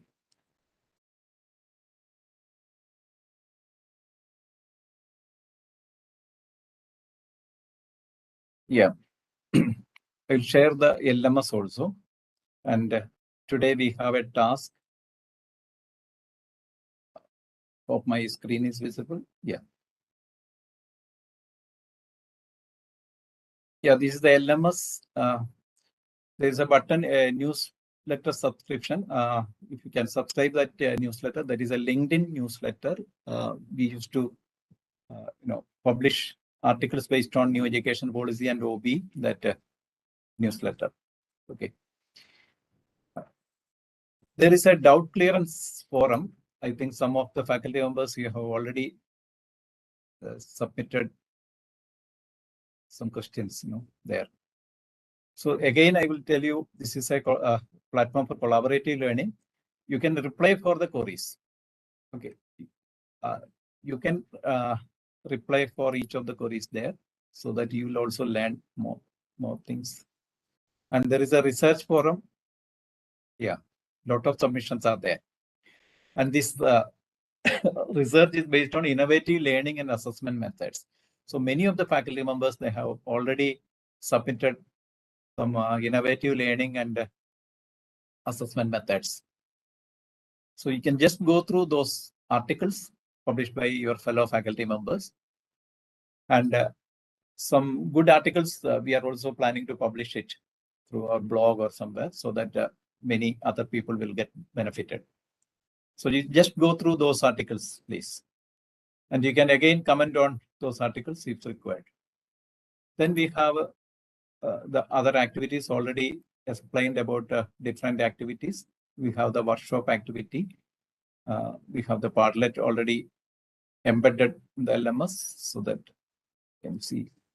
Then course outcomes, you can list some of your course outcomes there. Again, you can comment on those course outcomes already submitted by your peer faculty members. And today we have another activity. I will explain that activity today. Yeah.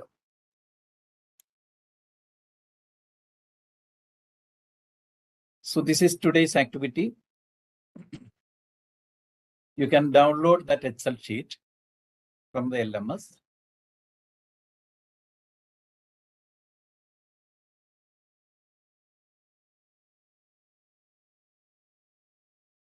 I hope this is visible. It is visible. It's visible. Okay. So you can just go through this Excel sheet. You can download this from the LMS.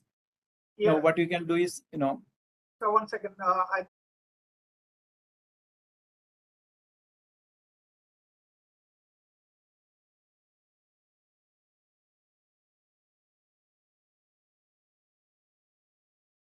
Yes, now visible. So this is the Excel sheet. You can download from there. This is task 3. In the Excel sheet, you can just input some values. You can calculate the attainment level. It's only a miniature of that tool, only for understanding how we can calculate it and how you can see some of the reports. You can mention your COs, CO1, CO2. If you have 6 COs, mention all those 6 COs here. Even if you are not entering the COs, the CO1, CO2, CO3 is already mentioned there. So it's okay. Then you can consider one of your question papers, internal question paper or external or whatever it is. The first question, if you can enter the question, it's okay, fine. Otherwise, no need of entering the question. You can map that question to a particular CO. Suppose you are mapping that question to CO1 with a weightage 2. You can do it like this. And to CO2, the default value is there, but if you are not mapping that CO, that question, first question to CO2, you can change that default mapping. That means there is a blank space there in the top. You can just click that blank space. So here we are mapping question 1 to CO1 only. Okay, as an example. And what is the maximum mark for that question? The maximum marks. Suppose it is a 1 mark question, you can put 1 there. Similarly, if you are considering an internal exam, there may be 10 questions or 15 questions. So you can just map each and every question to the COs and enter the question if required, then map the questions to different COs and you input the maximum marks there. Okay, so these are the 2 things you have to do in this first sheet. So what are the things? Just write your COs. Even if you are not writing the COs, there is no problem because CO1, CO2 is already mentioned there.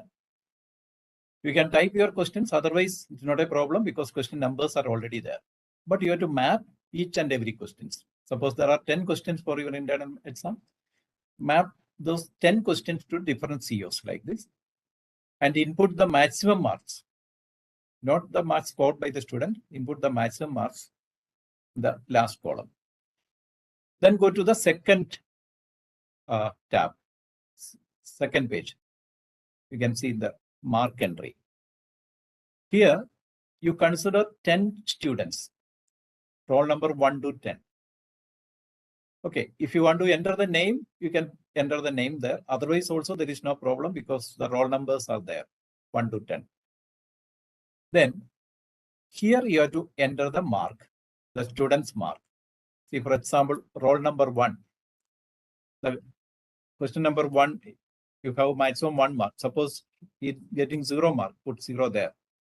Roll number 2, suppose he is getting full mark, put 1 there. Like that, for all the 10 students, you have to enter the mark of the first question.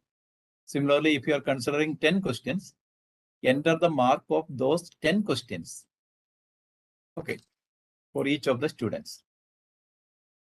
And one more thing you have to do, you have to set the target for each of the course outcomes. Suppose we are fixing 50% target for course outcome 1, enter 50% there.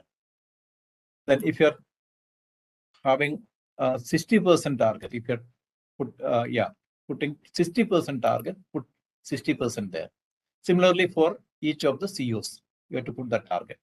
So in the second sheet, we have to do 2 things mainly. One is enter the mark of each and every student.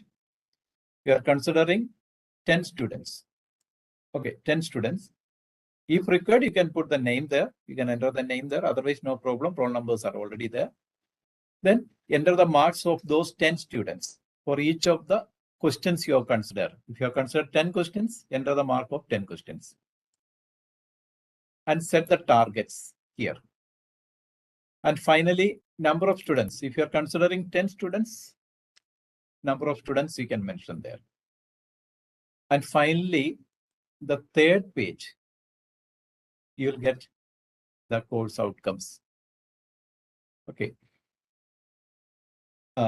You'll get the target already you have set and the attainment, average course attainments, target and attainment of each and every student.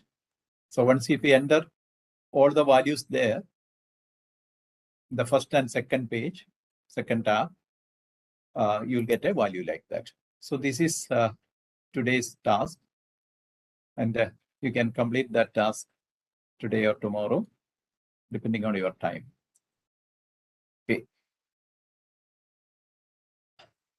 Now, any questions? We will just go to that Q&A.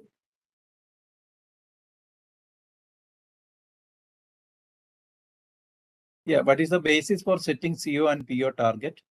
See, for PO, you can set a lower target, like 40% or 50% is enough. Whereas for COs, you can set a target, usually 50% or 60%. And maybe later, if the students have achieved the target, the coming years you can increase that target. Okay. For PO, you can consider a comparatively a small target, maybe 40% or 50% is enough because PO is more general. Okay. Yeah, the task is CO computation. No, you don't need to register on DQB. Yeah, this is only a tool I have just demonstrated. You know, if you are using a tool like this, you will get analytics reports like this. Tools look complicated at the moment. It's not complicated. It's simple. Okay, who can get? Yeah, you can.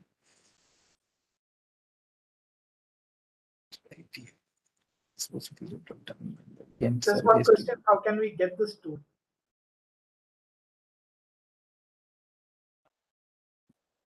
You can contact me later.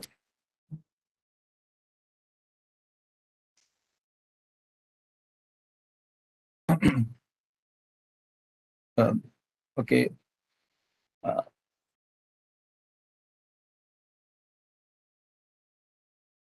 Indirect tool can be used for CO. Yes, for CO, actually, at the end of the course, as I mentioned earlier, we can conduct a survey. Or, you know, there are some other indirect tools like indirect methods like we can ask the industry people if you are having an industry visit to assess the students. It's weightage. Yeah, weightage you can fix like now again that all this comes in the OB manual. For every institution, we can have an OB manual. So while preparing the OB manual, we can have the policies, like what will be the mapping scale or everything.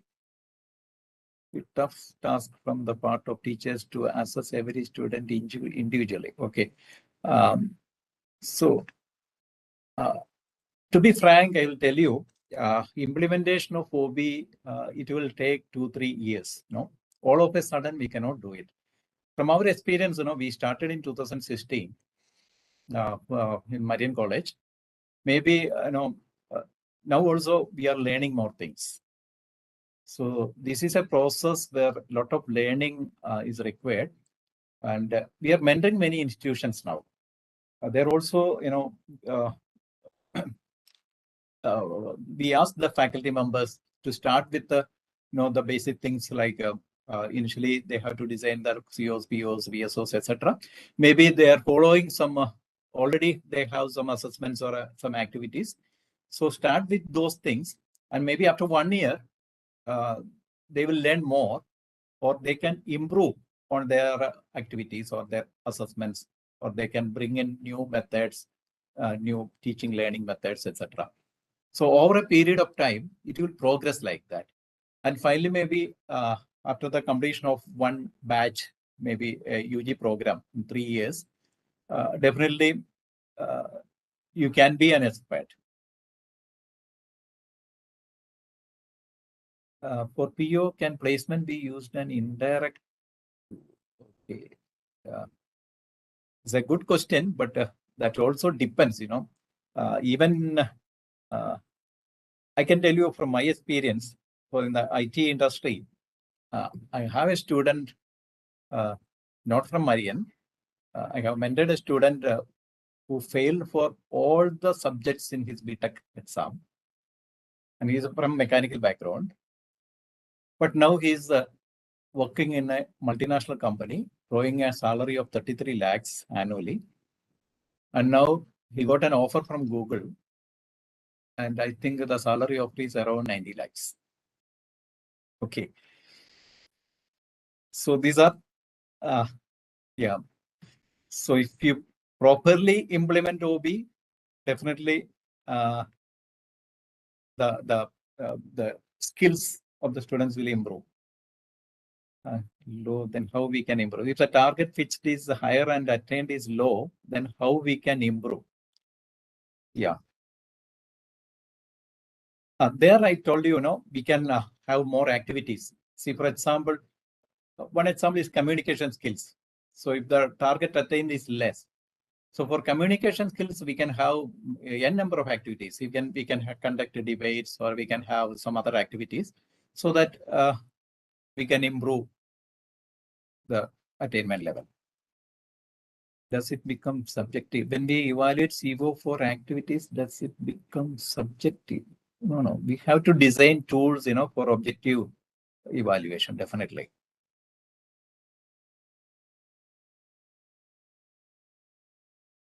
Okay. So for some of the questions, and actually, yeah.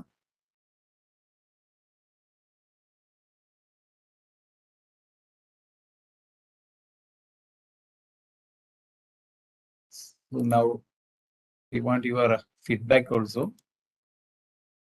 Like,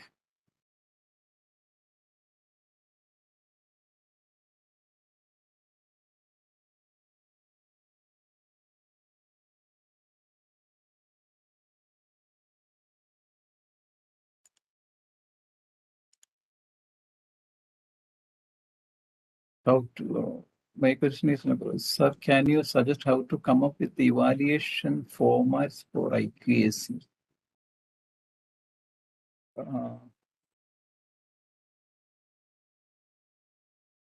Suggest how to come up with the evaluation formats for IQAC.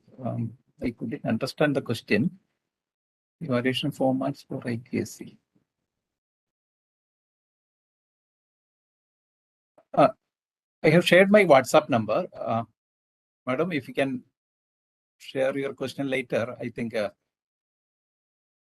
can look into that.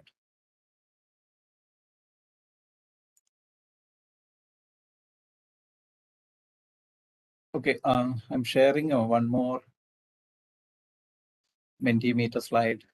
This is actually for your feedback,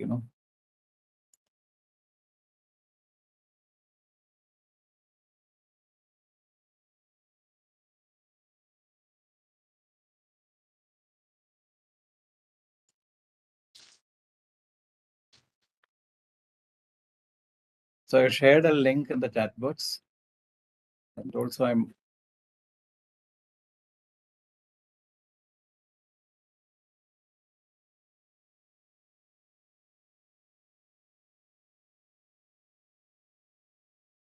you can go to menti.com and you can use the code which is shown on the top of the screen.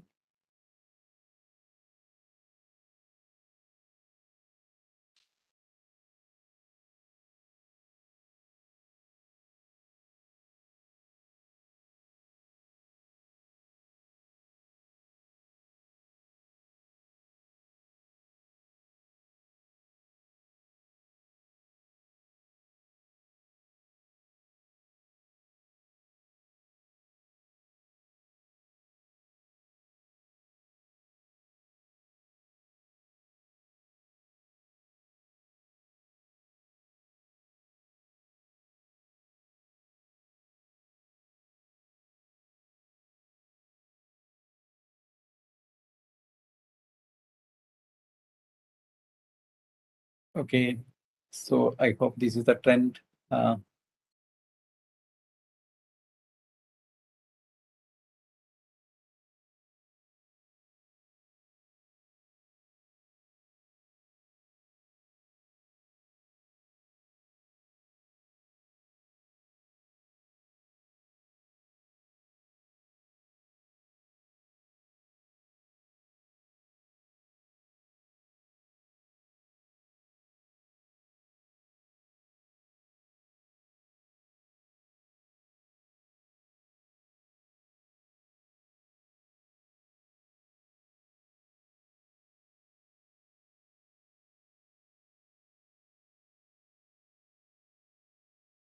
And I'm sharing one more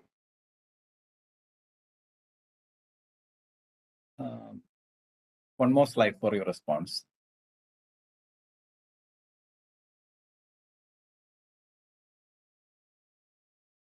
Please give your suggestions so that the coming programs we can incorporate your suggestions.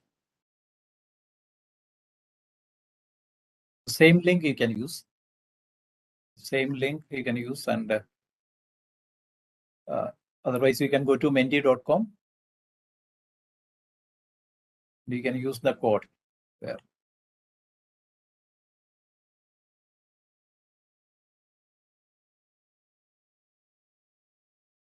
I've shared the link again, once again.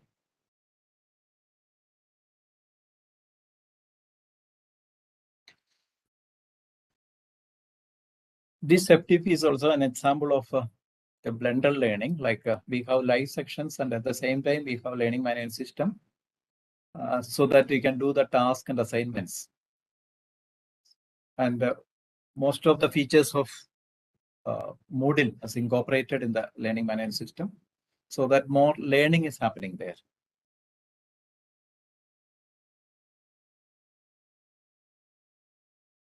So improve self-learning skill. That is the one of the most important skill which is mentioned in the new education policy. So when we are conducting a training like this, if we have a good learning management system, so that the students can just explore that.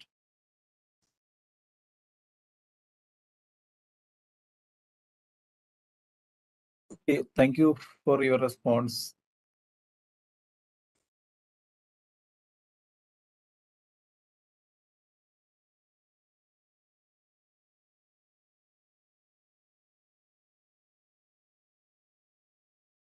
And I have one more.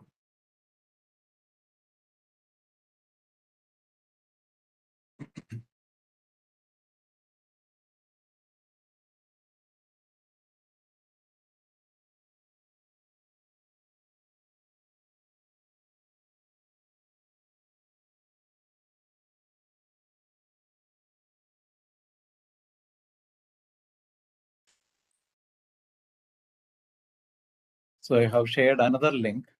It's a separate link. You can go to that link and give your responses there. So these are your suggestions. Definitely you can give your suggestions, your open suggestions that will help us to improve.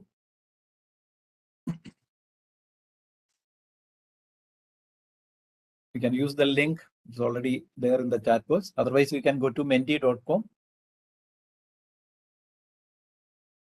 And go to menti.com and you can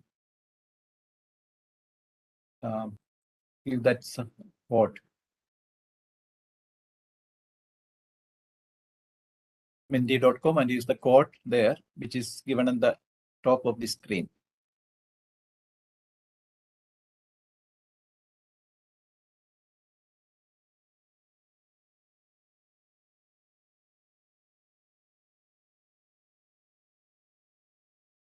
You can give your suggestions. Like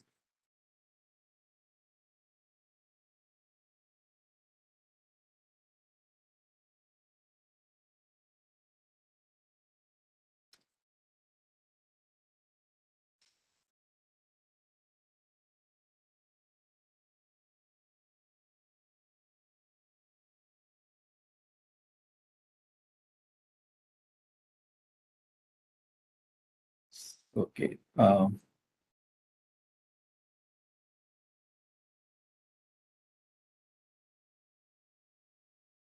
Applying the data to tool portion is still more time. Okay.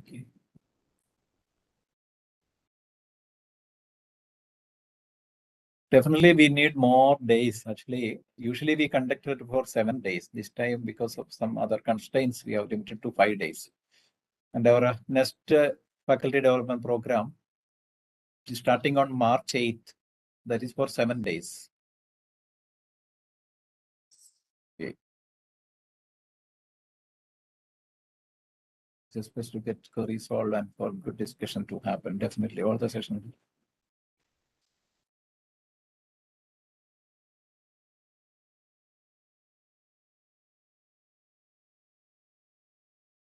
Okay. Courses in design since it's a creative. Okay.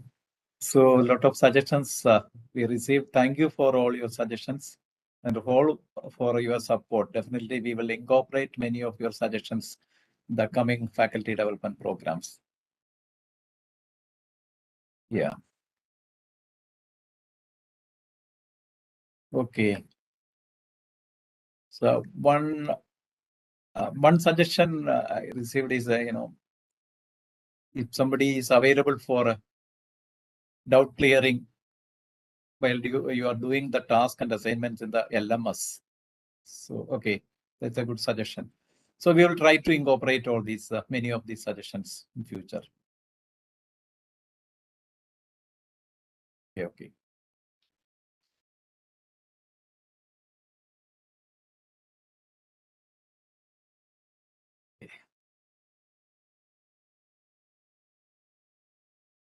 For support on LMS, if you have any questions or if you face any difficulties, you can.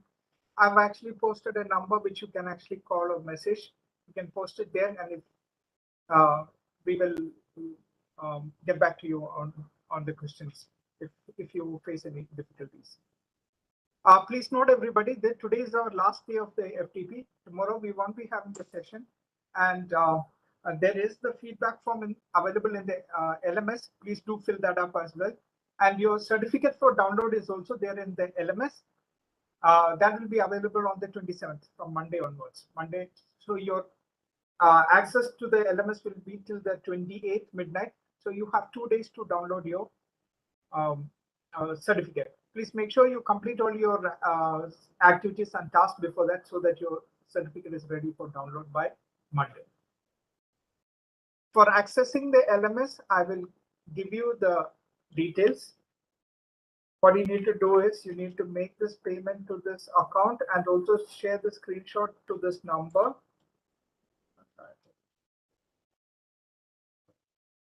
Yeah, you need to share this screenshot of the payment to this number.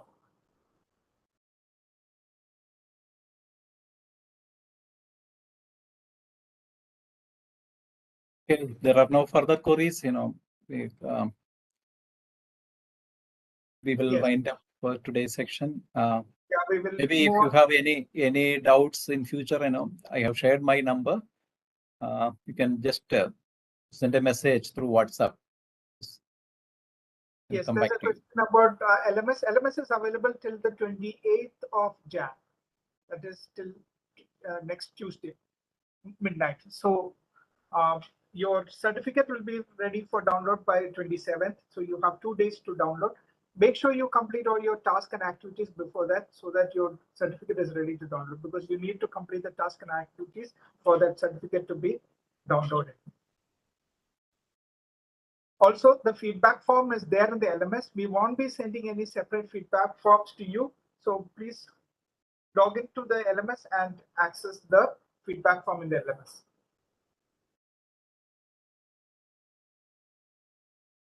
All right. We will move on to the last session for today. That is vote of thanks by Ms. Priya K. She's the IQAC coordinator. She's the HOD of Department of Business Administration, JPM College, Kuttikkanam, Idukki. She's got teaching experience of 19 years. She's pursuing a PhD in 𝐶𝐚𝐿 University. She has participated and presented various papers in both national and international seminars and conferences. Over to you.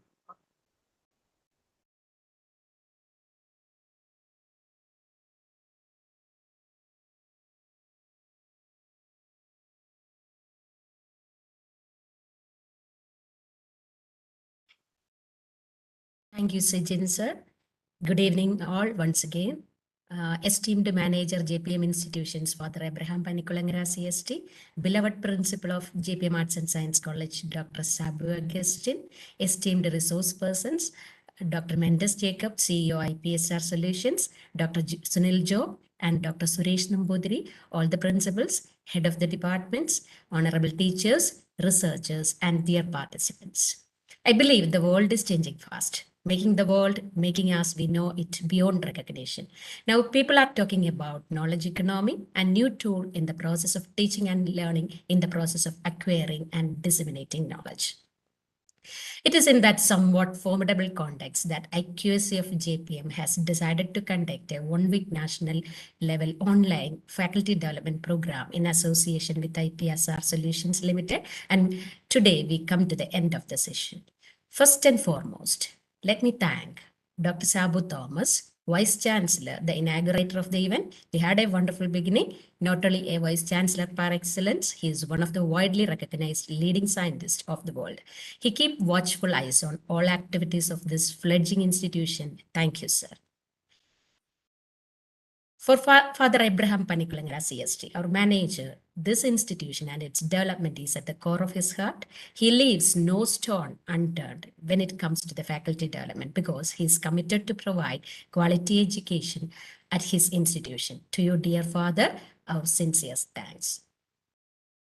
Let me place on record our sincerest thanks to Dr. Sabu Agustin, our guiding star, the captain of this vessel. He is bound to take this vessel reach the port. Thank you, sir. Let me express my deep gratitude towards Father Prince Chekalail CST, Vice Principal JPM Arts and Science College, and Father Jobin Penatukunel CST, Bersar JPM institutions for their immense support and guidance towards this program. Special thanks to the resource person for the day, Dr. Mendus Jacob, CEO, IPSR Solution, our collaborating institute. He is the former director. As Sijin sir said, he is a former director, School of Applicable Mathematics, MG University, and director, MCA program, Marian College, Autonomous, Kuttikkanam. Thank you for such an enlightening and enhancing session on calculation of attainment in OBE. Our deep sense of gratitude to Dr. Sunil Job K, the adjunct faculty, Marian College, the Chief of Academics, IPSR Solution, and I could remember how he explained OBE. He explained it in a very simple manner with the help of what is it called, a matrix. With the help of a matrix, he said, it's just converting blue and red into the green. And it was wonderful, sir. And thank you so much, sir. And for Dr. Suresh Nambudiri, the product design specialist.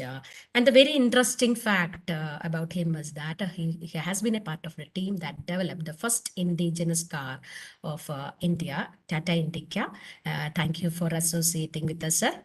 And let me mention and thank the other team members of Mendus, the team IPSR, Mr. Sijin George, the event coordinator, the moderator of the session. It was wonderful, sir. And Mr. 𝐍𝐚𝐭𝐢𝐨𝐴, who is the program coordinator. And again, the team IPSR really inspired us and instilled in a strong desire to generate knowledge and disseminate it among demanding yet smart new generation. We thank you most sincerely for this great endeavor. Also, I express a deep sense of gratitude to Mr. Manikandan S, coordinator of FDP cell of JPM College, Ms. Sonia James, Mr. Thompson Joseph, Mr. Ebin K. Marcos, Ms. Adira Raj, Ms. Reshma Elizabeth, Ms. Sanup Kumar, the members of FDP cell on behalf of IKC JPM. They coordinated all the internal activities of JPM College related with the FDP program.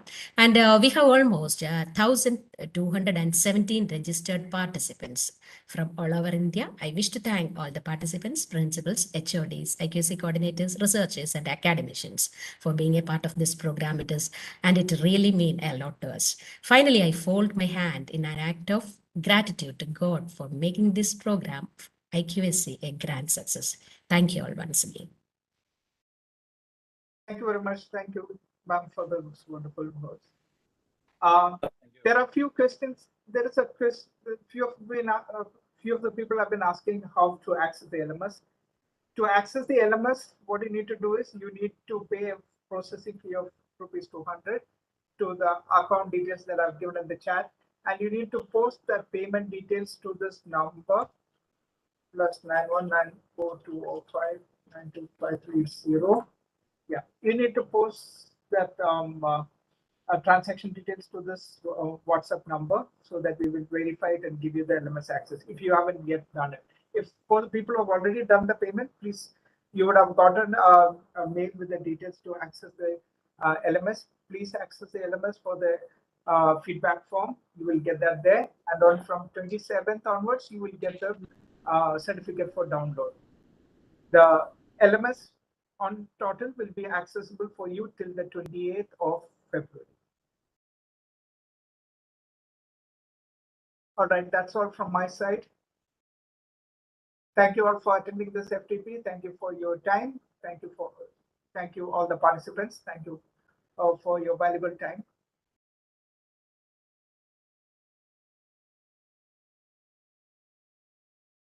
We'll hopefully see you soon for another FTP. Thank you, everybody. Have a good night.